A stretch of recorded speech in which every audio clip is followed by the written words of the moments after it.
What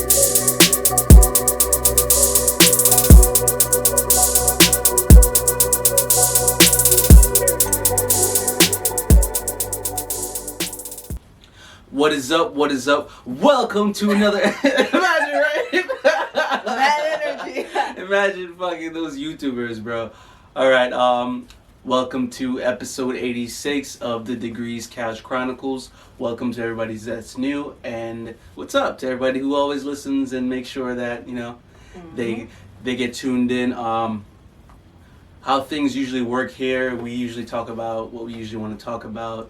And yeah, we go from there. There's a lot of strong opinions.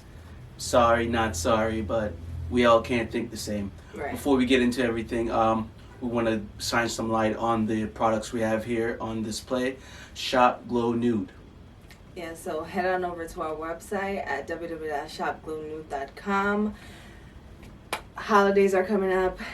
Perfect gift idea. It's affordable, it's organic, and 100% Black owned. Support Black businesses, you guys. Visit us on Instagram at glow.nude. You can shop from there as well. You can also visit us on our website again at www.shopglownude.com. Yes, and giveaways coming up. So stay tuned, follow, like, subscribe, all that stuff. And yeah, let's dive into it. Where should we start? First of all, rest in peace, Virgil Blow. That's how you say his last name? Abloh, right? Abloh? Abloh. Abloh? I feel like any way you say it is right. Because it's one of those, you know. It's one of those, like, yeah. Giveon. Michael, Mikhail.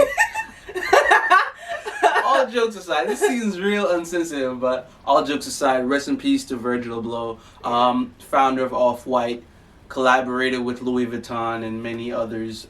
Yeah, this guy was a creative genius. They put him under the Kanyes or put the Kanyes under him. Yeah, and he was from our community. Yeah, so yeah. Rest in peace, man. We lost another good one. Yeah. So. Creative director, genius. Some would say genius. You know what I mean? Off-White. Like, that's such a crazy brand in itself. Iconic. Very iconic. Of course, everybody knows Louis Vuitton. He's a black guy who was a designer, a collaborator, creative director for Louis Vuitton. So that's big alone on its own. Yeah. So shout outs to Virgil Blow. Rest in peace to Virgil Blow. Get you some Off-Whites. Support his family. You know what I mean? Send that stock through the roof. Yep. I just got hip to him and That's what he crazy. does, but that's crazy. Yeah, he died of cancer, by the way. See, you guys. Another a lot one. A lot of people are going through things behind the scene that you may not know. So if you can be kinder, if you can be a little bit more patient and understanding, it kind of goes a long way, because you never know. I know it sounds cliche, but you never know what someone's going through. That's facts. In their own personal life, in their own personal space. So if you can, when you can, just take it easy and go take the extra steps to be a little bit more. You know, I was telling somebody at work too, like, it's so easy to be a bad guy, like, to be mean and like an asshole. It's super easy to do that. What's hard though is being nice. That's hard. because people kind of look for an exchange, you know what I'm saying? So if I'm nice to you, people are supposed to be nice back, but oftentimes that's not the case. That's not the world we live in. So people kind of just give up on the whole being nice thing, and I don't think it should work like that. I feel like you should be nice regardless. Yeah. Because, like you said, it's easy to be mean. Mm-hmm. But just to shine the light on him and everything, I'll put up all the fun stuff or the brands that he's been part of, and you know what I mean, what I like the most about his collaborations. It'll be up for the YouTubers. If you're only listening on YouTube, that's where I really like put the images and references to the things, so it's a lot more visually entertaining for the YouTubers. Yeah. Listeners, yes, I guess, you know what I mean, look up, Google search Virgil, yeah, if Google's you don't free. want to watch YouTube. So. Yeah, anyway, let's move on. I want to get into traveling. Yes. We're going to kick it off with our relationship bag. Traveling with your significant other, your partner, how is that? I know you recently just went to Jamaica. You know what I mean? You had a little bit of vacation. Yeah. How is it when you're traveling with, traveling for, or anything that has to do with traveling and a partner comparatively by yourself? I feel like you kind of just have to be in sync with each other because I'm more of an organized, on time, like this got to be like this and we got to get out of here at this time. I mean, he's punctual as well, but he's also not as organized as me. So it kind of gets a little bit when you're like, all right, we got to go. You know what I'm saying? So, but otherwise than that, I don't know, traveling with a partner, it's nice. I feel like it's definitely the later steps in relationships. I don't think traveling with a partner should come in the beginning stages. And the crazy part is, like, a lot of people be like, "Yo, fly me out," or like, "I don't want to do a date unless it's out of country and out of date." But it's like you want to be careful traveling with a partner as well because you don't know what intentions are. You know, fuck around, get lost in Japan, and you know, this dude might want to take you to Japan just to lose you in Japan. You know what I mean? So you want to definitely want to be careful. Out. Yeah, real characters come out. Yeah, you don't know who you want to travel with. Someone that you've known for at least a year. I want to say a year. I'm not saying months. It can't be 10, 3, 4 months in. Because I do see people traveling with someone they just met. Like, oh, I love you, and it's like 3 months in. Like, it's the craziest shit. It takes time, so you kind of just want to pace yourself. Traveling with a partner, it gets hectic, especially when women, we all know about the Miami trips. So niggas coming back and they not friends no more. So if that can happen in a friendship, imagine what it can do to a relationship. Yeah, Miami makes or breaks a lot of people, man. Yes. So. But I'm saying more so like in relationships, like going back to that. When you're traveling with a partner, right? You like you said, you definitely want to be on the same page. You don't want to be bored. You need an itinerary. You gotta have money. Can't be broke. Right. There's just so much. You want to fill the day with activities, or else you're just staring at each other all day, or you're just both on your phones in a different location. Right. You're in Puerto Rico on your phones, both of you. So. You kind of want to make sure that compatibility level is there as well. So, like, the activities got to sync. So, if you want to do more outdoor stuff and this person want to do more indoor stuff, it's kind of not going to work. You know what I'm saying? Yeah. So, that's where it comes down to it being, like, a later in the relationship kind of thing. Yeah. So, you definitely want to stress on it being, like, not a new relationship. Yeah, because like you kind of don't want to go out. So even if it's like somewhere out of town, you kind of don't want to go out of town or whatever, and it be a shitty situation. You know what I'm saying? Yeah. Like, I for one know that when I traveled out of town with a person that I was talking to at the time, we ended up getting in some serious trouble. You know what I'm saying? Mm-hmm. And that was something. That was a side of him that I'd never seen. So. You kind of want to... Like you said, that goes to show. It has to be a matured relationship. Yeah, it definitely had to be mature. I feel like I think we were like at least 5 months in, and we still wasn't on the same page as far as what happened. So you know what I'm saying? So that's why I said it has to be something more in the later half of the relationship, or you kind of have to be on the same page. Whether that comes earlier or later, just make sure you two are on the same page. Mm-hmm. Because then you can know how the person would react. Yes. And it's even worse, like when you're not even in your home country. Yeah. So you don't want to. Yeah, you don't want to be in, I don't know, like Dubai or Italy, and then something go down, and then you see in this side of this person that you've never seen before or is used to. So it's definitely like something that's for like maybe 1, 2 years in, 5 years max. Definitely not something under a year. Yeah. You shouldn't be really trying to be making those moves. Or even think about it. Yeah, so, I don't know. But I'm not trying to deter anybody from moving like that. If you do move like that, first month in, y'all trying to fly to Fiji, you know what I mean? If your pockets move like that, by all means. But I'm just saying it's opening up a different part of a person that you're maybe not so used to. Because finances come involved a lot sooner, and people finances are involved. Strangers are involved now. So you kind of want to make sure that the type of situation you're in, one, you can handle yourself when situations get rocky when you're in another town or country or whatever. So just make sure that everybody's on the same page. Can't stress that enough. Yeah, definitely. From, people who have been in the situations. It's not like we're just going off or whatever. You know what I mean? Right. And if you're traveling with someone who you've been with together, definitely try different places. I know you might favor Puerto Rico or Miami or wherever, but you definitely want to get into going to different places, going far abroad. You know what I mean? And I don't know how people feel about traveling in America, like going to places in America, but I'm not with it, to be honest. I feel like America is just boring. I would want to go out of country traveling.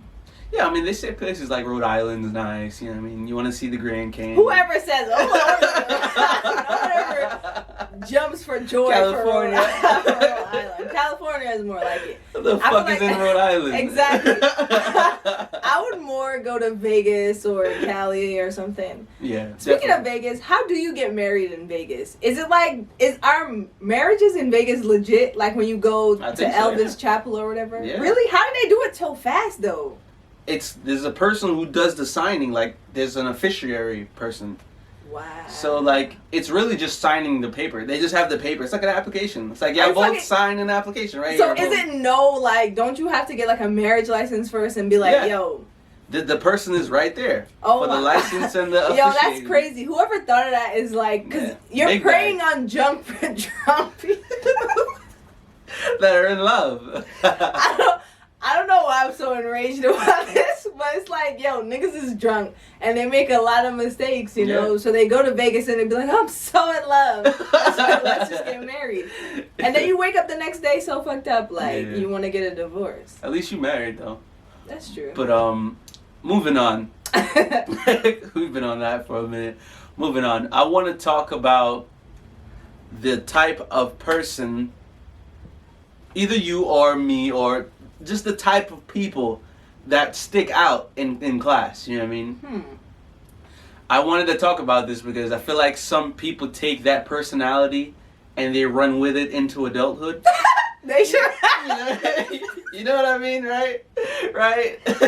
Yo, oh my God. Like, I've always been the funny person in class. I mean, always been the guy who was telling jokes and, I mean, but I did my work. You know what I mean? Like, I'll always do my work and then I'll sit back and be like, haha, you know what I mean? He's stupid or whatever.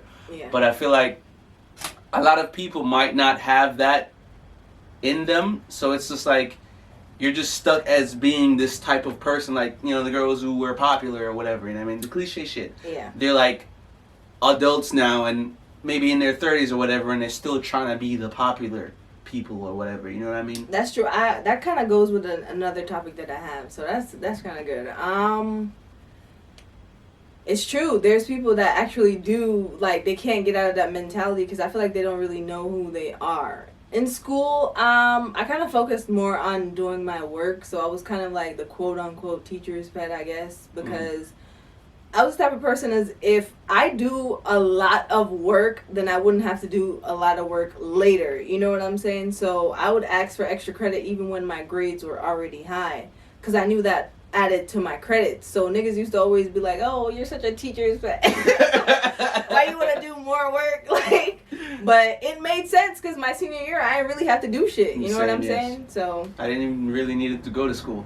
But yeah, I more so wanted to bridge into the topic you've had, like the growing up topic, right? Yeah. So I feel like because a lot of people adapt to the personality of who they are when they was a teenager in high school, I feel like they don't grow up to be, you know, branch off into, like you said, being real adults. So it kind of made me think, like, who did you want to be as a kid? I know it sounds cliche, and I feel like everybody asks that, but if you really think about it, now that we're bridging real adults, people our age, we're about to be real adults, you know what I'm saying? Yeah. And I feel like now's the time to ask the question, who do you want to be when you grow up? Like, what does that person look like? Who are you? Yeah, who are you? Exactly. That's really, like, the question I wanted to ask. Damn, that's, wow. It's a tough question. It is. Wow, that's a tough one. I feel like, at my core, who I am is just someone who wants to get the most out of life. Like, I want to experience the most. I want to do the most. I want to be a part of a lot that helps the human race. So I don't care, like, I don't want to be like a doctor, and like I don't feel like who I am is applied to a profession. You know what I mean? And I feel like a lot of people get that mixed up. They feel like because you work as a doctor, like you're just a doctor. And I mean, like, doctors are, like, you're a doctor. You know what I mean? You're someone who's a doctor. Yeah, you're in that right. So like all the STEM people, like, again, you're a scientist, you are a scientist, but if you don't fall under that category, you really have to sit down and figure out what you do, who you are, and how you're helping if you want to help. Right. And I mean, like, help the human race. So I feel like a lot of people need to ask themselves that question, because that's why I brought it up. Like we're all stuck in the mentality we had as a kid, and we're taking that into adulthood, and no one's really grown up into thinking what they want to do, and there's just distractions. You know what I mean? So what would you say for yourself? Honestly, thinking about it when I wrote it, I didn't even know myself, to be honest, because growing up, as you said, you always kind of attach yourself to a profession, like, oh, I want to be a doctor, I want to be this, I want to be that. To be honest, growing up, I always said that I wanted to be a fashion designer. I remember I used to bring a book with me and sketch all the time, and then I changed it to a chef. And then out of high school, when I actually did cook in a restaurant, a big restaurant at that, I realized that's not what I wanted to do. So it kind of changed a lot. And I feel like for me, like you said, it's kind of not a profession. You can't attach it to a profession. Yeah, I can't. For me, I can't attach it to a profession, like how a lot of people, and I used to look at that and be like, well, damn, I don't know who I want to be yet. And I feel like I used to feel pressured by that, because a lot of people around me are like already settled into their profession, because we graduated high school a while ago, to be honest. And it kind of gets a little pressure. You kind of feel pressured when you see a lot of people around you. They're like already cozied into their profession. But to me, it's okay if you don't have a specific profession, as long as you're really pursuing what you really want to do. Because the things that I'm doing now, I wrote them down a while ago, and I'm actually doing them. So I feel like that matters, and then that counts more than just looking for a certain profession or quote unquote career. It's nice to have a career, I'm not saying it's not, but when you don't have one, I feel like it's okay as long as you have dreams and ambitions. Yeah, you gotta wanna make an effect or an impact. Yes. You know what I mean? That's more fulfilling, and you can't attach your meaning and your purpose to a salary, right? I.e. a profession. So you're not going to feel fulfilled at the end of your life whenever you see that being. That, you know what I mean, I was a chef for 30 years, I'm so fulfilled. If that's what you want, then cool. But by all means. Yeah, you know what I mean, what we're really saying is figuring out what you are and what you want to do. It doesn't need to be or should be attached to what you have to provide for people or a job. Right. You know what I mean? That's it. That's all we're really saying. Yeah, because I feel like a lot of people see it as like, oh, I have to make, because in school we're not taught like, oh, there's other ways to get it. People always tell us the number, the huge, oh, you can make this much, a 401k or whatever, and take care of your family, white picket fence, whatever. They don't see as like, oh, because a lot of people don't even look at the career. They're looking at how much they're making a year. Yeah. So it's not, I feel like for a lot of us, especially our parents, it's not necessarily about the career. Because I hear a lot of parents complaining about their job. Yeah. So if you're complaining that much, you might as well quit, right? But it's not, they always don't want to quit because they're looking at the numbers that they're getting paid a year. And, I mean, finance, like bills and yeah, stuff. it's good to support your family and that's what you want to do, but how much are you really helping yourself if you're complaining and you're unhappy? Yeah. People can't afford to be happy. That's true. You know what I mean? It's all about paying to survive. Yep. Which is where most of us is at. But, you know what I mean? You make changes where you can. Yeah, you gotta stick and move, yeah. And it's all a rat race for right now. But we're going to go ahead and take a break right here. This is a beat by me, J Degrees. Enjoy. All right, welcome back. Hope you enjoyed that. And get in contact. Those who are new and those who are YouTubers, we have a beat playing for the break. All the rappers, connoisseurs of music, producers, whoever, they contact me. I let them know the budget for the beats. I am a well-renowned underground producer. So yeah, you know what I mean? I get it how I live. Yeah. But enough of that. Let's dive right back into it. I want to talk about vocabulary, right? Mm-hmm. I've been told I have a very, a very pristine vocabulary. I speak very well. I enunciate, and very punctual. And it comes to my knowledge that there's a lot of adults.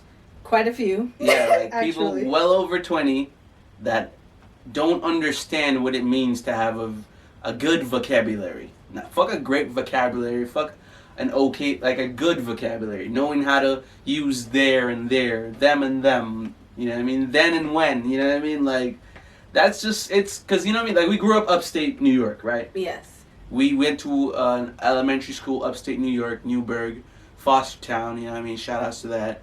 My homies from Fostertown.